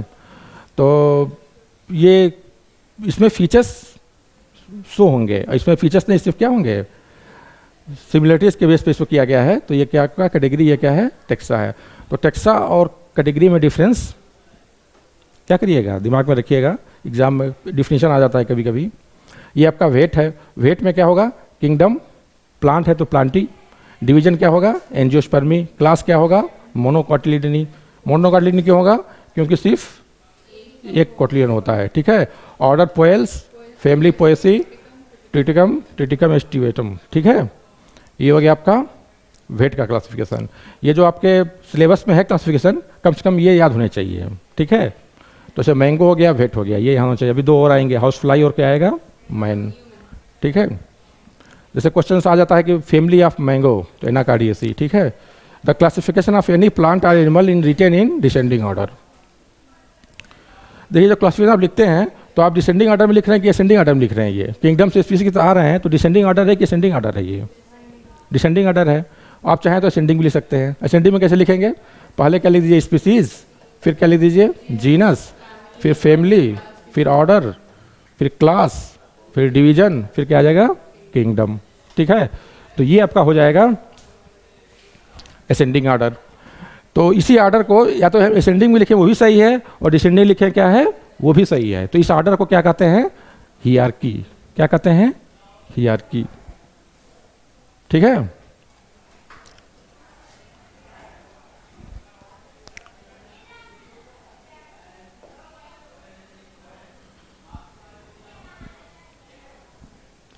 इसमें थोड़ा सा दिया हुआ है कि डिवीजन हो गए, क्लास हो गए, आर्डर हो गए, फैमिली हो गए, तो इनको कैसे आप पहचानेंगे। थोड़ा अगर आपको याद नहीं है तो उसमें सफिक्स से ऐड होता है। सफिक्स का मतलब जानते क्या होता है? हाँ, बाद में। प्रीफिक्स जो पहले ऐड होता है। तो जैसे आपका एक एग्जांपल दे रहा हूँ, पोएल्स अभी पढ़ा आपने, पोएल्स, तो पोएल्स क्या हो जाएगा? ऑर्डर। क्यों एल्स लगा हुआ है? ठीक है, कहीं एसी लगा हो तो क्या लगा होगा? फैमिली होगा। जैसे एनाकार्डियेसी, सोलेनेसी, ये सब क्या होगा? फैमिली होगा। ठीक है, फाइसी लगा हो तो क्या होगा? क्लास होगा। क्लोरोफाइसी। ठीक है,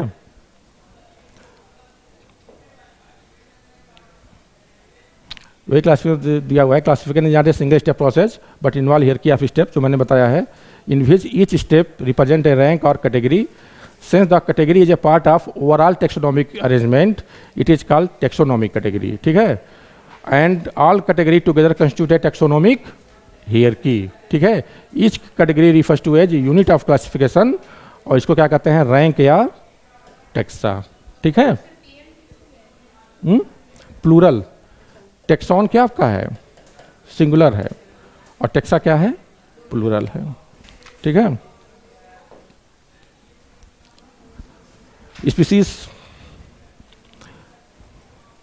स्पीसीज के बारे में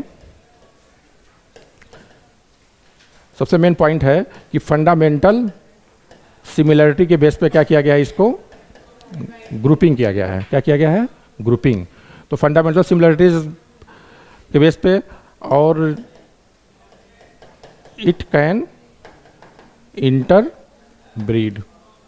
देखिए, दो ऑर्गेनिजम्स हैं, उनके अंदर क्या है? फंडामेंटल सिमिलरिटीज़ हैं। फंडामेंटल सिमिलरिटीज मतलब क्या हो गया?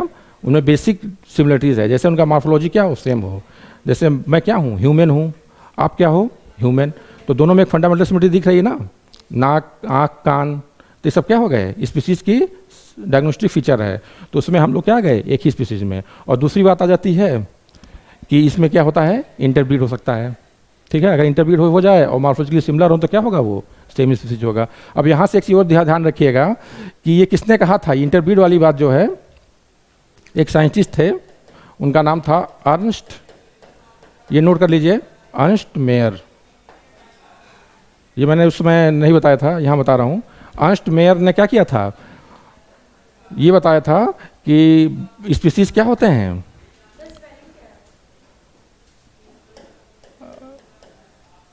Ernst Mayr. ठीक है, MEYER। तो इन्होंने ये बताया था, अर्नस्ट मेयर ने, कि द स्पीसीज कैन इंटरब्रीड। ठीक है, तो इनको कहा गया बायोलॉजिकल स्पीसीज। क्या कहा गया? Biological species. तो अर्नस्ट मेयर ने जिस स्पीसीज की बात की थी वो कौन थे? Biological species. वही स्पीसीज थे, लेकिन उनको क्या कर दिया गया? बायोलॉजिकल स्पीसीज का दिया गया। और ये जो आपका था, जो फंडामेंटल सिमिलरिटीज के बेस पे जो कहा गया, इसको क्या कहा गया? Taxonomical species. ये क्या है आपके हैं? हाँ, जैसे अगर मॉर्फोलॉजी सिमिलर है तो क्या कहेंगे उसको? Taxonomical species. और आपका अगर बायोलॉजिकल, अगर वो इंटरब्रीड कर सकते हैं तो क्या कहेंगे उनको? Biological species. तो एक बार क्वेश्चन आया हुआ है कि biological species concept given by, तो क्या आंसर होगा? Ernst Mayr. ठीक है, अब इसमें एग्जाम्पल देख लीजिए। सोलेनम ट्यूबरोसम क्या है? एक स्पीसीज है। सोलेनम मिलियोजोना क्या है? ब्रिंजाल, ये भी एक स्पीसीज है। ठीक है, एंड सोलेनम लाइकोपर्सिकान। टोमेटो कहते हैं सोलेनम लाइकोपर्सिकान। ठीक है, और ब्रिंजल को कहते हैं सोलेनम मिलेनोजिना, और इसको कहते हैं पोटैटो को सोलेनम ट्यूबरोसम। ठीक है, फैमिली आ गया आपका। जीनस, एग्रीगेट्स ऑफ स्पीसीज क्या होंगे आपके? जीनस। ठीक है, और बहुत सारे जीनस आपके एक साथ जब कोरिलेट होंगे तो क्या बनेंगे? वो फैमिली। ठीक है, तो जैसे जैसे आप ऊपर ऑर्डर में बढ़ते जाएंगे वैसे वैसे सिमिलरिटीज़ कम होती जाएगी कि बढ़ती जाएगी? सिमिलरिटी क्या हो जाएगी? डिक्रीज करती जाएगी। ठीक है, तो फैमिली का एग्जांपल देखिए, 3 प्लांट्स का नाम याद रखिएगा, सोलेनम, पिटूनिया और धतूरा। ठीक है, धतूरा को हम जानते ही हैं, धतूरा क्या है? कनक, हिंदी में कहते हैं कनक। इससे इसके फायदे क्या हैं कि इससे कुछ मेडिसिन बनाए जाते हैं। ठीक है, लेकिन ये एक मादक पदार्थ में आता है तो इसको थोड़ा सा अवॉइड करना चाहिए। तो सोलेनम, पिटूनिया और धतूरा ये क्या है? तीनों फैमिली सोलेनेसी में आते हैं। ठीक है, उसके बाद ऑर्डर, ऑर्डर क्या है? Correlated families. ठीक है, जैसे आपका एक फैमिली है सोलेनेसी जो अभी आपने पढ़ा, और कन्वलवुलेसी, दोनों फैमिली को एक ही ऑर्डर में रखा गया है, उसे क्या कहते हैं? पॉलीमोनियल्स। क्या कहते हैं? पॉलीमोनियल्स। क्यों एक ही ऑर्डर में रख दिया गया? क्योंकि इनके फ्लोरल कैरेक्टर जो है, फ्लोरल कैरेक्टर काफ़ी ज़्यादा सिमिलर थे। ठीक है, तो उनको एक ही फैमिली में डाल दिया गया, पॉलीमोनियल्स। ठीक है, आगे देखिए, क्लास आ रहा है। Class includes organism of related order having less similarity than order. ठीक है, डिवीजन क्या हो गया?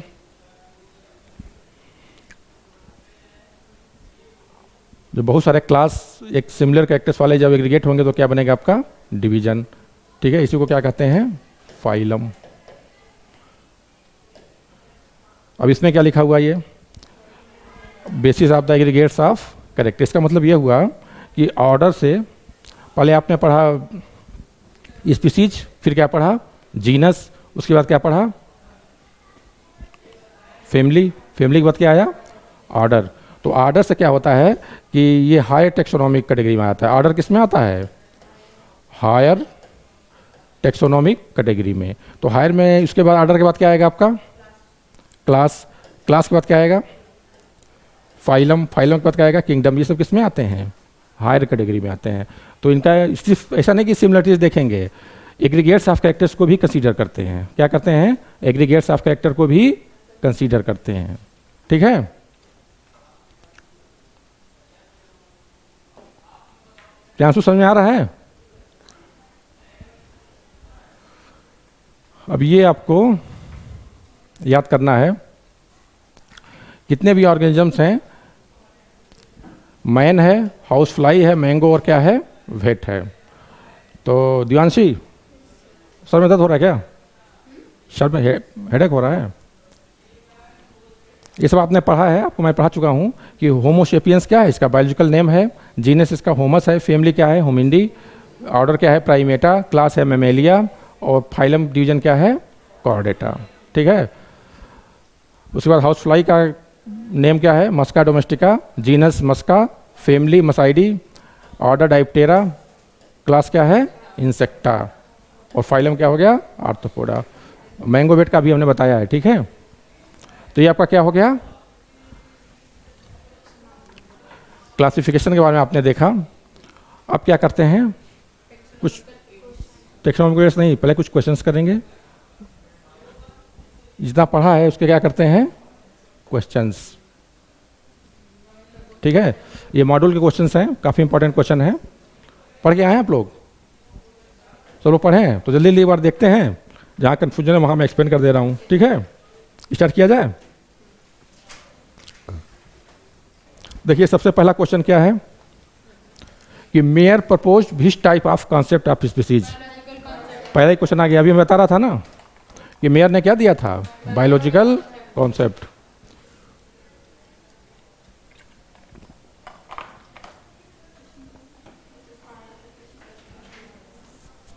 ठीक है, तो कौन सा ऑप्शन होगा? समझ में आ गया प्रियांशु? Anyone confusing? अगला क्वेश्चन देखिए, artificial system of classification classify plants on the basis of. हाँ, तो मॉर्फोलॉजिकल में एक आपका है 1 और 2 कैरेक्टर्स, फिर many naturally existing characters, none of the एव फाइलोजेनिक ट्रेंड्स। तो चारों में कौन सा ऑप्शन आप चूज करेंगे? नहीं, तो मॉर्फोलॉजी में ही उन्होंने फ्यू कैरेक्टर चूज किया था कि ए ग्रॉस।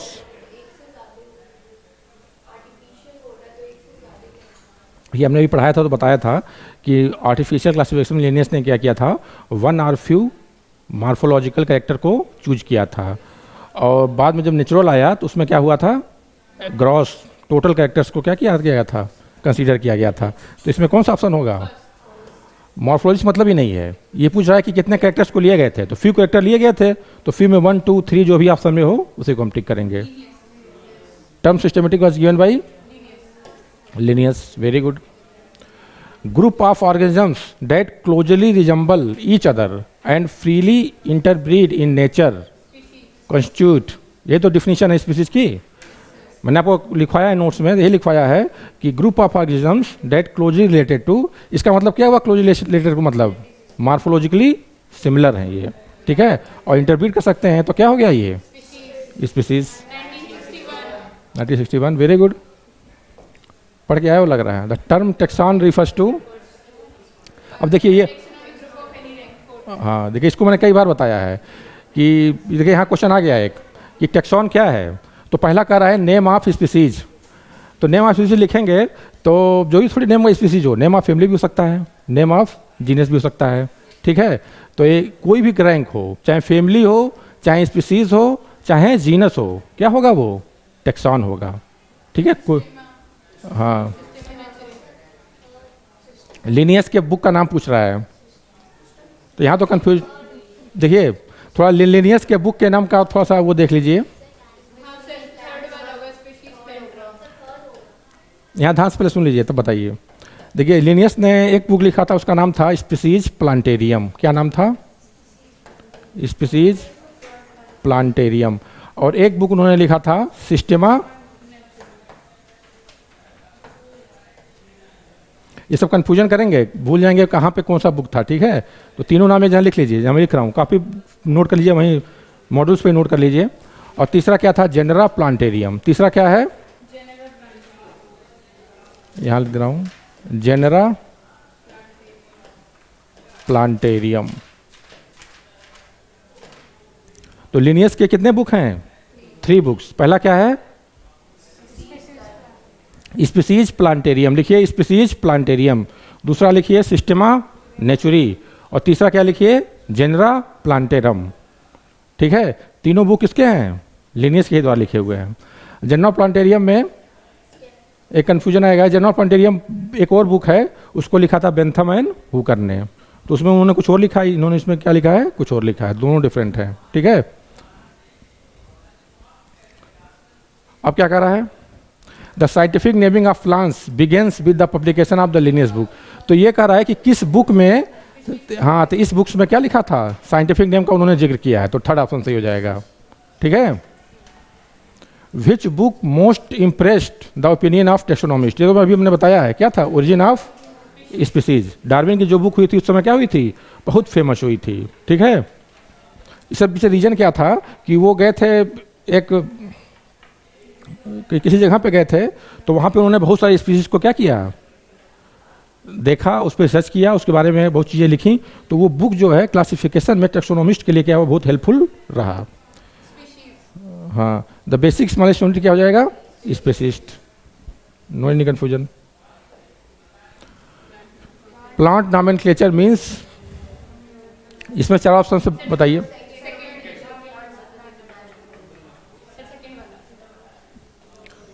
हाँ, nomenclature of plants under the international rule, जो भी नॉमेनक्लेचर दिया गया है वो किस बेस पे दिया गया है, इंटरनेशनल रूल के बेस पे दिया गया है, ठीक है। To give names of the plants without any rules, ये गलत हो गया आपका, nomenclature of plants in local language, ये होगा ही नहीं, यही तो प्रॉब्लम क्रिएट कर रहा था।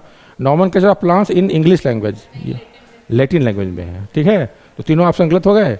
देखिए एक क्वेश्चन सॉल्व करने का एक्सक्लूडिंग मेथड होता है, जैसे किसी बच्चे को नहीं पता है तो एक एक्सक्लूडिंग मेथड ये होता है कि क्या क्या नहीं होगा उसको आप टिक कर दीजिए, जैसे इसमें ये नहीं होगा, ये नहीं होगा, ये नहीं होगा, तो फिर क्या होगा, यही होगा। हाँ, ये तो पहला एक टर्म है एपीडी कैंडोल। टेक्सोनॉमी टर्म किसने दिया था, third. Which of the following is A correct name, Solanum tuberosum, अभी बताया है लिनियस। देखिए ऐसा क्वेश्चन आप नीट में करेंगे तो तब तो फुल सिलेक्शन हो जाएगा आप, ठीक है, ऐसे ही नीट में भी करिएगा। सिस्टमेटिक्स क्या हो जाएगा? सिस्टमेटिक्स मैंने बताया है तो कि सिस्टमेटिक्स में क्या होता है? Taxonomy plus evolutionary relationship. तो टेक्सोनॉमी में क्या क्या हो गया? आइडेंटिफिकेशन, क्लासिफिकेशन और नॉमेनक्लेचर। तो तीनों इसमें आ जा रहे हैं, तो ये क्या हो गया? All of the above. ठीक है। उसके बाद अगला क्वेश्चन ये कह रहा है scientific name of the mango plant is Mangifera indica. किस बेस पे है? तो variety of mango. Taxonomy who propose the present nomenclature in honour of Linnaeus, ये सही होगा। A scientist who for the first time describe mango plant, ये होगा। देखिए ये तो होगा नहीं पहला, ये भी नहीं होगा। A scientist who change the name propose by Linnaeus and propose present name, ये भी नहीं होगा। कौन सा होगा? सेकेंड। ठीक है। फिर देखिए फाइलोजेनी रिफर्स टू, फर्स्ट होगा। एनी प्रियांशु बताओ, फाइलोजेनी रिफर्स टू क्या होगा?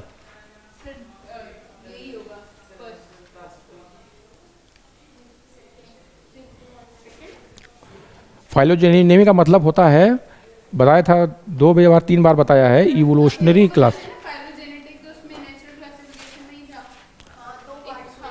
देखिए इधर आपका जो नेचुरल क्लासिफिकेशन है वो कितने टाइप का है? 2 टाइप का। एक होगा फाइलोजेनिक और दूसरा क्या होगा? ना। तो नेचुरल तो दोनों हो गया ना, फाइलोजेनिक भी हो गया, नॉन फाइलोजेनिक भी होगा। ये कर रहा है सिर्फ फाइलोजेनिक की बात कर रहा है। तो फाइलोजेनिक का मतलब ही होता है इवोल्यूशनरी क्लासिफिकेशन। अब देखिए ये भी गलत है, ये भी क्या है? गलत है। क्यों गलत है? क्योंकि 2 ऑप्शन है, इवोल्यूशनरी क्लासिफिकेशन और इवोल्यूशनरी हिस्ट्री भी है ऑप्शन में, इसलिए चारों ऑप्शन क्या करना चाहिए? पढ़ना चाहिए। तो इवोल्यूशनरी हिस्ट्री से हुआ। फाइलोजेनिक मतलब क्या होता है? किसी ऑर्गेनिजम्स का जब हम उसका इवोल्यूशनरी हिस्ट्री देखते हैं उसे क्या कहते हैं? फाइलोजेनी। क्लासिफाई करने को नहीं कहते हैं फाइलोजेनी। फाइलोजेनी किसे कहते हैं? उसका जब हम हिस्ट्री देखते हैं, जैसे मैंने बताया था ना कि रेप्टाइल्स से क्या बना हुआ है? बर्ड्स। तो आप हिस्ट्री में जाएंगे तभी तो देखेंगे, क्लासिफाई तो बाद में करेंगे, टेक्सोनॉमी उसकी बाद में करेंगे हम। ठीक है। तो इसका कौन सा ऑप्शन होगा? हाँ, इवोल्यूशनरी हिस्ट्री क्लासिफिकेशन है वो। इवोल्यूशनरी हिस्ट्री क्या आपका है? फाइलोजेनी है, और इसका यूज हम कहाँ करते हैं? इवोल्यूशनरी क्लासिफिकेशन में। ठीक है। तो ये क्वेश्चन थोड़ा ध्यान में रखिएगा, 15 क्वेश्चन गलत ना हो।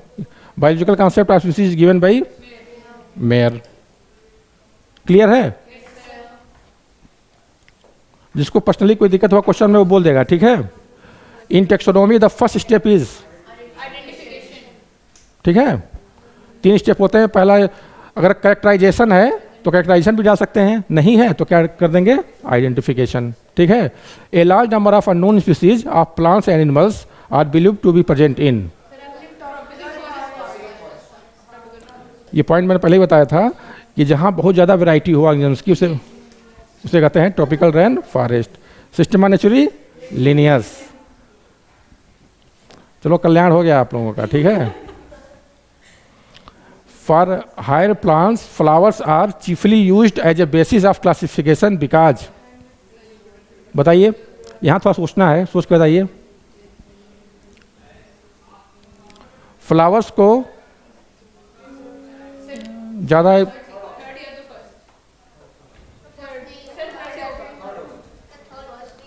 कितने लोग थर्ड के सपोर्ट में हैं और फोर्थ कितने लोग कर रहे हैं? तो कौन सा होगा? थर्ड ही होगा। सही है, जनता की जो बात है वही सही है।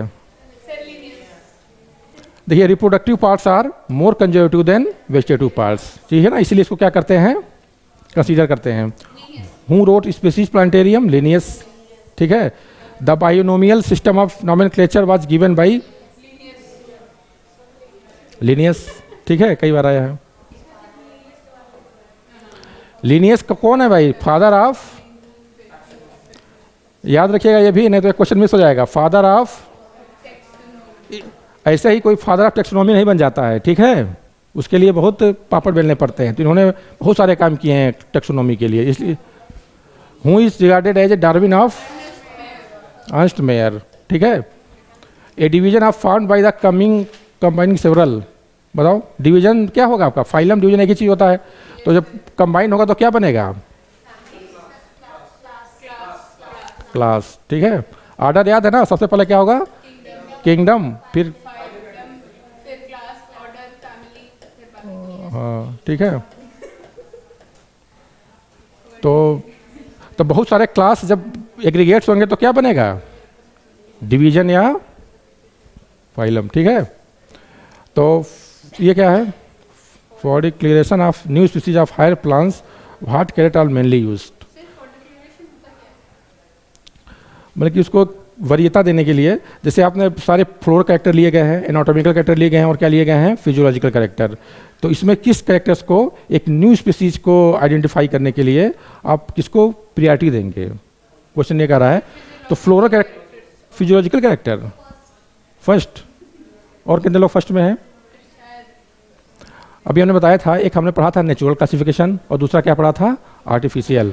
तो उसमें बताया था कि फ्लोरल कैरेक्टर को उन्होंने क्या किया था, ज़्यादा कंसिडर क्यों किया था, कि ये ज़्यादा कंजर्वेटिव होता है, ठीक है, ज़्यादा स्टेबल होता है फ्लोरल कैरेक्टर।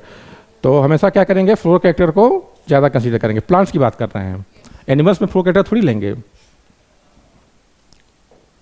उसके बाद क्या होगा, the standard size of herbarium seat, ये कई बार हमने बताया है कि आपका हर्बेरियम साइज है तो सीट है, इसकी साइज क्या होनी चाहिए, 11.5 इंच गुणे 16.5 इंच, ठीक है। ठीक है सर, क्वेश्चन रह गया, अभी क्वेश्चन बचा है, सर बैठेंगे।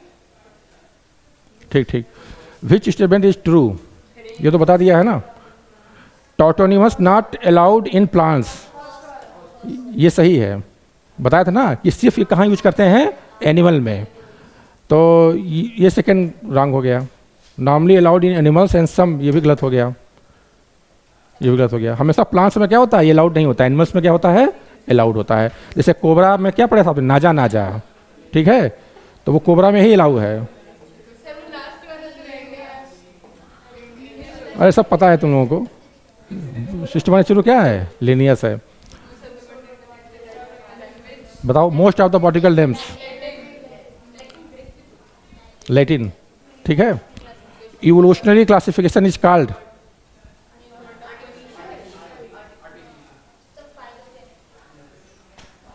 फाइलोजेनेटिक सिस्टम, ठीक है।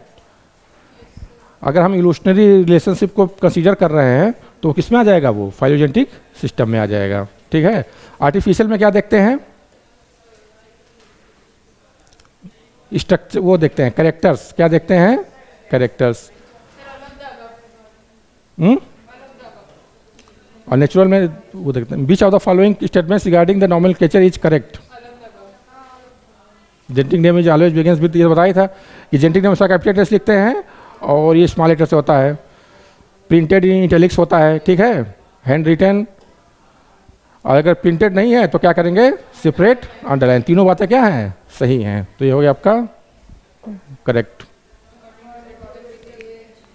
अब बताइए, व्हाइटेकर के अकॉर्डिंग बीजीए को किस देखो मैं तो डायरेक्ट वैसे बताओ, पढ़ा चुका हूँ ये,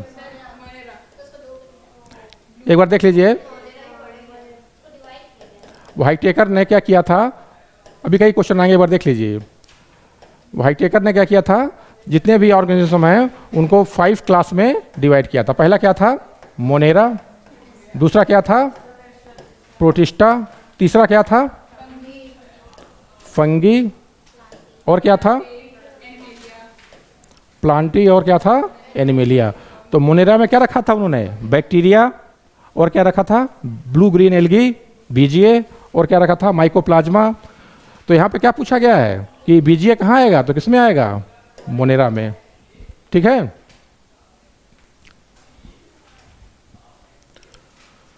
व्हाइटेकर का क्लासिफिकेशन पता है प्रियांशु, व्हाइटेकर ने ऑर्गेनिज्म को कितने पास में बांटा था, कौन कौन से हैं,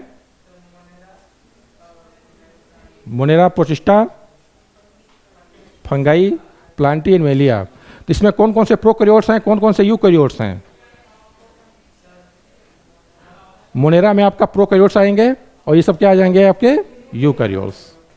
अभी क्वेश्चन आएगा इसलिए मैं पूछ रहा हूँ, ठीक है। बेंथम एंड हुकर ने क्या दिया था, नेचुरल क्लासिफिकेशन दिया था, हाँ ठीक। तो उन्होंने क्या किया था कि जितने भी, थोड़ा सा देख लीजिए, जितने भी सीड प्लांट हैं, जितने भी क्या हैं, सीड प्लांट, उनको कितने पार्ट में डिवाइड किया, 3 पार्ट में। पहला क्या था, डाइकोटिलिडनी, दूसरा क्या था? जिम्नोस्पर्म। फिर क्या था? मोनोकाट। ठीक है, तो डाइकॉट में कितनी फैमिली थी? 165 फैमिली। ठीक है, और जिम्नोस्पर्म में कितना था? 3 फैमिली। और इसमें टोटल 202 फैमिली थी, वो थे सीड प्लांट्स। तो उसमें कितना बच गया आपका? 34 बचा। कितना बचा? 34 फैमिली क्या हो गए? मोनोकाट। तो तीनों याद रखिएगा, क्वेश्चन आते हैं तो पूछा है कि जिम्नोस्पर्म में कितनी फैमिली होंगी, तो कितने होंगे? 3। जनरा प्लांटेरियम लिनियस है नहीं, लिनियस भी तो लिखा था उन्होंने, तो जीनियस है नहीं तो किसको टिक करेंगे? Bentham and Hooker. Chief merit of Bentham and Hooker classification is that. ये कौन बताएगा? जो सही बताएगा उसको कुछ इनाम दिया जाएगा। ठीक है, पहले आंसर बताइए।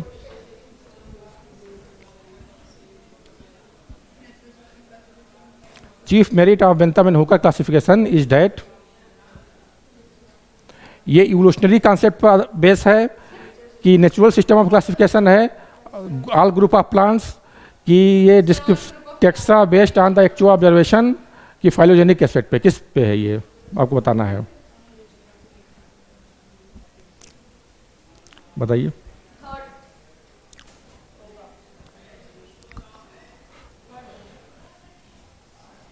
थर्ड को लोग कर रहे हैं। कितने लोग थर्ड कर रहे हैं? हाथ उठाएं। Very good. और सेकंड भी तो लग रहा है। थर्ड है, तुम्हें सेकंड लग रहा है तो सेकंड भी टिक कर देते हैं। ज़्यादातर लोग किसके सपोर्ट में हैं? एक्चुअली में ये क्वेश्चन थोड़ा सा कंट्रावर्शियल है। क्या है क्वेश्चन? थोड़ा सा कंट्रावर्शियल। इसमें कई जगह टिक किया गया है सेकंड, कई जगह क्या किया गया है? थर्ड। लेकिन सही क्या होगा? थर्ड। थर्ड क्यों सही होगा? देखिए इन्होंने लिखा है it is a natural classification of all group of plants. ठीक है, और इन्होंने क्या किया था? सिर्फ सीड, क्या क्या उन्होंने पढ़ा है? स्पर्मेटोफाइटा को कितने में बांटा? 3 पार्ट में बांटा। ठीक है, और एल्गी, फंजाई, इसका तो कोई उन्होंने जिक्र किया नहीं। ठीक है, तो ये लाइन जो आपकी सही नहीं है। अगर ये लिख देता यहाँ पे कि ऑल सीड बियरिंग प्लांट्स, तो क्या हो जाता? ये सही हो जाता। ठीक है, तो उसके बाद ये जो आपका है सही है, based on the actual observation of the specimen. ये प्राइस हाँ भी डिसाइड करेंगे, कोई अच्छा प्राइस दिया जाएगा। तो एग्जाम में अगर एक क्वेश्चन आता है तो थर्ड ऑप्शन ही टिक करिएगा। ठीक है, कई जगह सेकंड टिक कराया गया है। ये तो पता ही है बेंथम हुकर का क्लासिफिकेशन कैसा था? नेचुरल था। हाँ, इसमें लिनियस ने क्या लिया था? स्टेमेन को कंसीडर किया था। Kingdom monarch comprises plant of economic importance, all plant studies in the botany. Monera किस में आते हैं? प्रोकैरियोट्स। जितने भी प्रोकैरियोट्स हैं, जैसे आपका बैक्टीरिया, बैक्टीरिया क्या है? प्रोकैरियोट्स। बीजीए, ठीक है, माइकोप्लाज्मा, ये सब क्या है? प्रोकैरियोट्स हैं। किस में आते हैं? मोनेरा में आते हैं। ठीक है, ईशान और कोई एग्जांपल बताओ प्रोकैरियोट्स का इसके अलावा।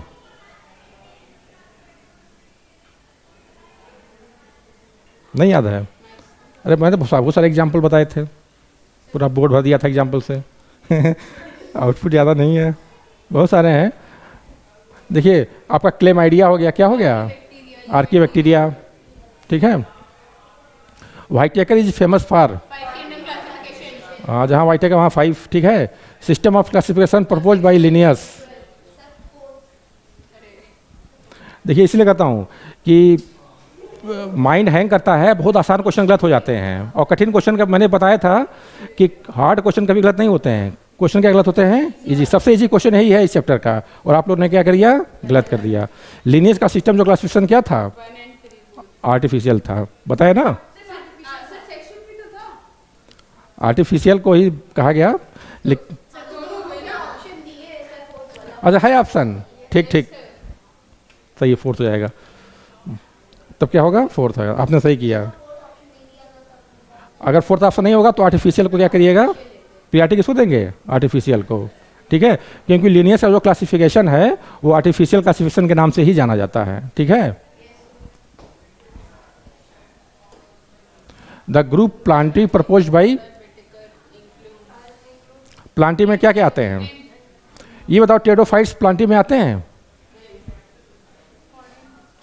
जिम्नोस्पर्म एंजियोस्पर्म होगा सर इसका आंसर। और हाल दिया हुआ। देखिए यहाँ पे एक्सक्लूडिंग मेथड लगाते हैं। वैसे व्हाइटेकर ने जो 5 किंगडम क्लासिफिकेशन दिया था, तो पहला आपका हो गया मोनेरा। मोनेरा में क्या थे? बैक्टीरिया।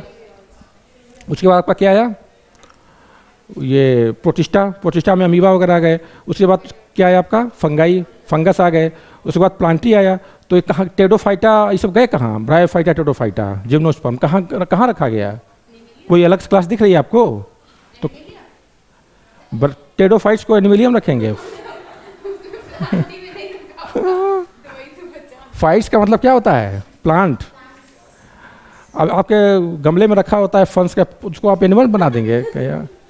इसमें क्या होगा? आल होगा। एक कॉमन सेंस की यहाँ जरूरत है, ठीक है? अगर आपको नहीं भी याद है तो एक कॉमन सेंस। एंजियोस्पर्म सबसे एडवांस है, बताया था। जिम्नोस्पर्म उससे थोड़ा कम एडवांस है। टेडोफाइटा क्या है? सबसे कम एडवांस है। इसके पहले क्या आते हैं? ब्रायोफाइटा। अगर ऑप्शन में ब्रायोफाइटा होता तो वो भी क्या होता? सही होता, ठीक है? इन व्हाइटेकर 5 किंगडम क्लासिफिकेशन। देखिए मोनेरा क्या है? प्रोकैरियोट है। बाकी सब क्या है? तो एक हट गया, 4 क्या हो गए? ओनली 4, ठीक है?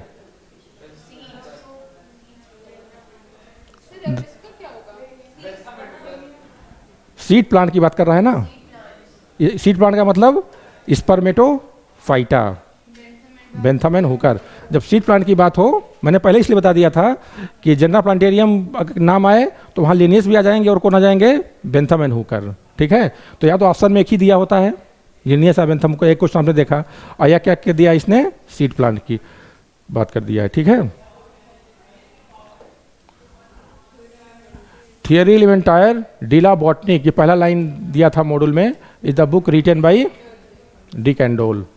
इसका मतलब होता है थियरी ऑफ एलिमेंट्री बॉटनी, ठीक है? कैरोसिनियस क्लासिफिकेशन जो दिया था वो किस बेस पे किया था? देखिए जो लिनियस क्लासिफिकेशन था क्या था? आर्टिफिशियल था। उसमें क्या किया था उन्होंने? मॉर्फोलॉजी पे ज़्यादा कंसीडर किया था, ठीक है? और स्टेमन लिया था। तो स्टेमन क्या है? फ्लोर कैरेक्टर ही है ना? स्टेमन क्या है? Floral character. तो फ्लोरल हो गया पहला ही तो होगा, और क्या होगा?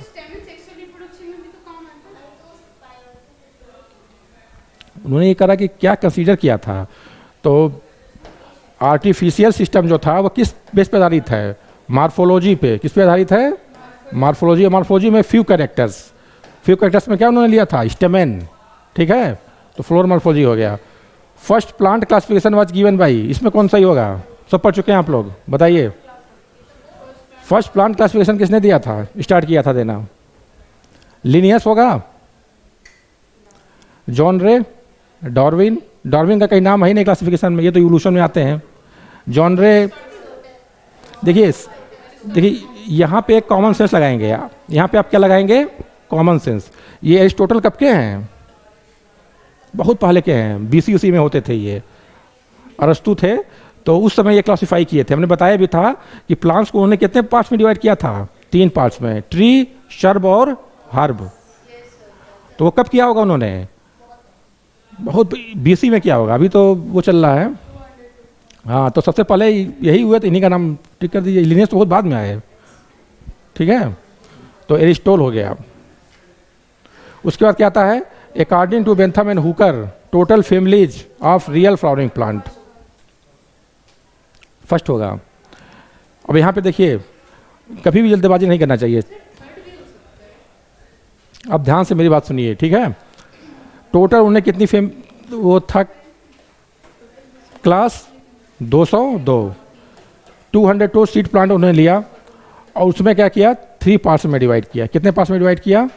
3। इसमें कितने थे? 165। इधर कितने थे? 3। और कितना था? 34। तो इसमें फ्लावरिंग प्लांट कौन कौन से हैं? ये जिम्नोस्पर्म है तो ये तो होगा नहीं। ये मोनोकाट है। मोनोकाट में फ्लावर होता है? नहीं होता है। मोनोकाट क्या है? एंजियोस्पर्म ही तो है। एंजियोस्पर्म क्या है? एंजियोस्पर्म फ्लावर नहीं होता है।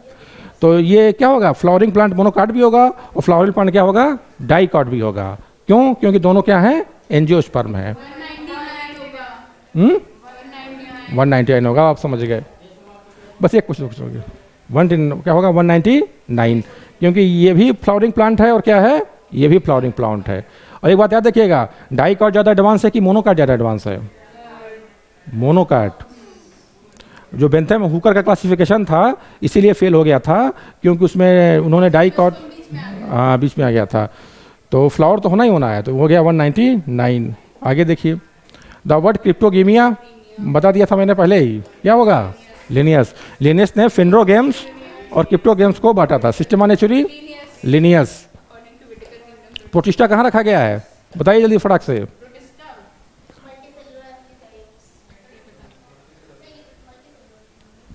और वही बताया हूँ, मोनेरा में क्या आते हैं? प्रोकैरियोट्स। और प्रोटिस्टा में क्या आते हैं? Unicellular eukaryote. कौन आता है? Unicellular eukaryotes. अमीबा क्या है? हमेशा एग्जाम्पल याद रखिए, अमीबा क्या है? यूनिसेलुलर, और क्या है? यूकैरियोट है। ठीक है, 50 क्वेश्चंस हो गए। हाँ बस हो गए। ऐसे इसलिए हो गए क्योंकि आपको सब चीज़ पहले ही समझा दिया गया था। ठीक है, ऐसे क्वेश्चन लगाएंगे सारे चैप्टर्स तो आपके नीट में सारे क्वेश्चन क्या हो जाएंगे? सही हो जाएंगे।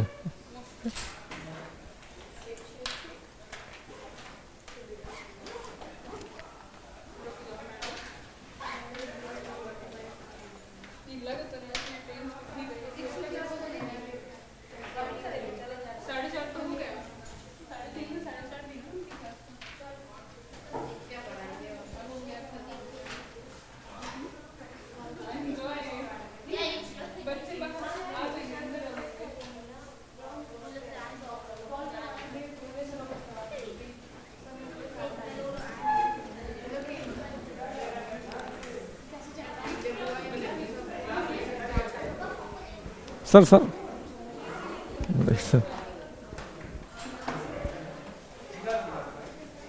बेटा ऐप के लिए अगर ज्यादा सर दिक्कत हो ना यहाँ आके बात कर दिया करो यार, टैबलेट दे देगा तुम लोग। देखो स्टाफ जरा करना पड़ेगा।